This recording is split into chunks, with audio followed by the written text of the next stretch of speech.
What's up, everybody? I'm Flash. This is One Man's Opinion, the show where we cover just about everything, and today we're doing a way too late review on Loki. Full disclosure, I haven't covered a whole lot of Marvel stuff in a long time. And the truth is, after Infinity War and Endgame, I had the gut feeling that I was unsure as to the direction that the MCU would take after all of that.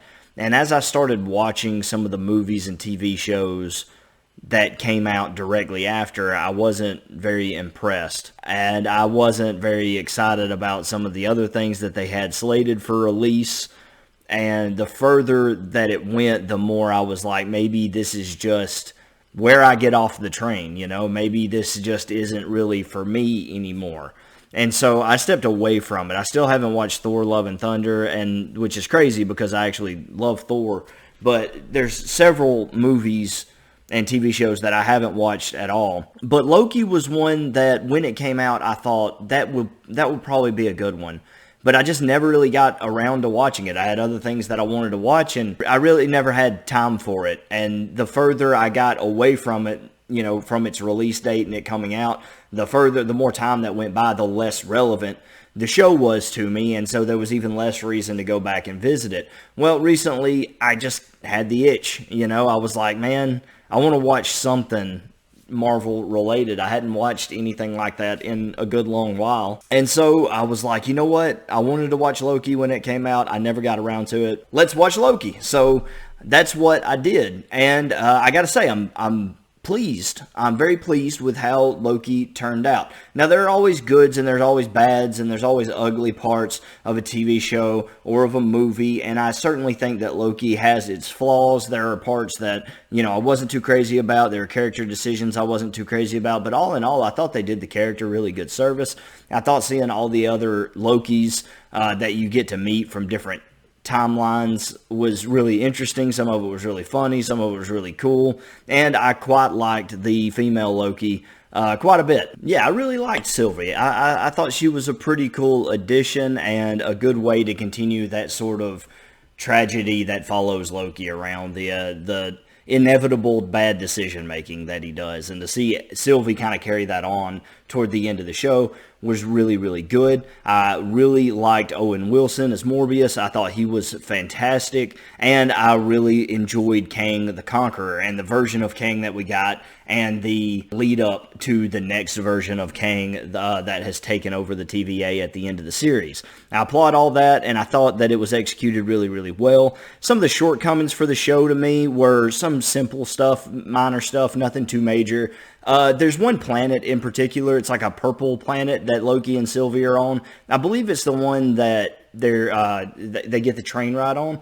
I think it's that planet, if I remember right. But there are some horrendous looking green screen, blue screen moments where you can tell they are sitting on a soundstage and everything that is going on in the background is just on a screen. Like, it looks horrible. And, I don't understand. The MCU and Disney as a whole have so much money at their disposal. There is no reason in the world they can't do better. There's some bad moments, particularly on that planet. They're just awful. I've seen YouTube videos that looked better and more immersive into a world that doesn't exist. It's really bad. There's also a little bit of a character issue with Loki. This Loki is supposed to be pulled directly out of the first Avengers movie, which is, in my opinion, when Loki was at his most clever and his most evil. And we don't get much of that at all in this show. And it bothers me a little bit. He really isn't very clever in this show, and he's played more like the Loki from Ragnarok, which is the one that has kind of learned to appreciate his brother a little bit more, that's starting to learn to fight alongside Thor, and is starting to be a little bit goofier. And so that's more of the Loki that we get in this movie, but that doesn't make sense for the Loki that we should have gotten. I would have much rather seen him start off much more devious, much more evil. And I know he does try to trick Morbius from time to time, but ultimately he's never really successful in anything that he does. I felt like there could have been a few more moments given to that version of Loki before he started making that transition to the Loki that we've come to know, which is more of an anti-hero type Loki. Again, that's not a major gripe. It's just something that I thought could have used a little bit more time and attention early on in the first couple of episodes. As he comes out of that, I have no problems. I have no problems with where Loki ended up by the end of the series, which I think is probably more important anyway. The TVA was super interesting, though I didn't always fully understand exactly how the whole timeline merger thing worked, but maybe I just missed a few details. I've only watched it once, and so I'm not going to hold that against it too much. Time travel and timelines and things like that are always going to be a bit murky. But all in all, I will say that I thought Loki was a lot of fun. I thought, like, genuinely, it was a good time of a TV series. Tom Hiddleston is amazing as Loki, as we've known for years and years now. And I quite liked the flip on his whole glorious purpose being a theme throughout the show. That line that we get in Avengers, the first Avengers movie, carried over into multiple timelines and kind of set him up as this guy who felt he had a glorious purpose to fulfill, but never fulfilled the purpose that he felt he should fulfill. And I thought that was a really interesting through line with every Loki that they played off there. Yeah, the show was a lot of fun. And like I said, even though there were moments that didn't fully make sense to me, character decisions that I thought could have had a little bit more time and effort, and certainly some CGI moments that could have used a little bit more attention. All in all, it was a good time. It was a lot of fun. The characters were a lot of fun. Everything, for the most part, made a lot of sense to me. And we got introduced to a handful of really amazing new characters who could be very, very interesting going forward if we get to see a little bit more of them. And so that's all exciting for the MCU.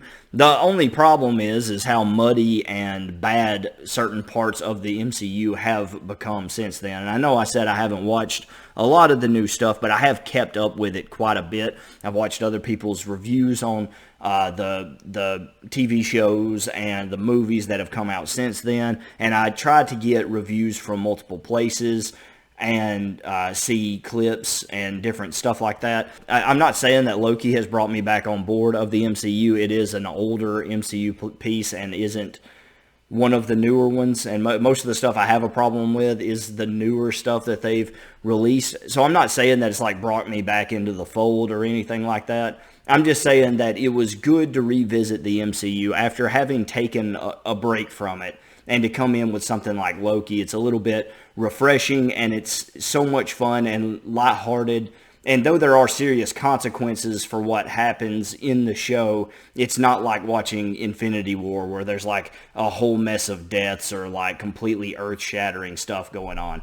Granted, what's happening with the timeline and with Kang, the Conqueror, going forward will have very serious consequences moving forward, but for just the first season of Loki, it was kind of just this finite thing, and then will eventually lead into bigger things. So it was, like I said, it was nice, it was refreshing, it was a lot of fun. Loki was good, and I'm happy to say that I really enjoyed it. All things considered, it wasn't a perfect show, but it was good enough for me. I'm giving Loki an 88 out of 100.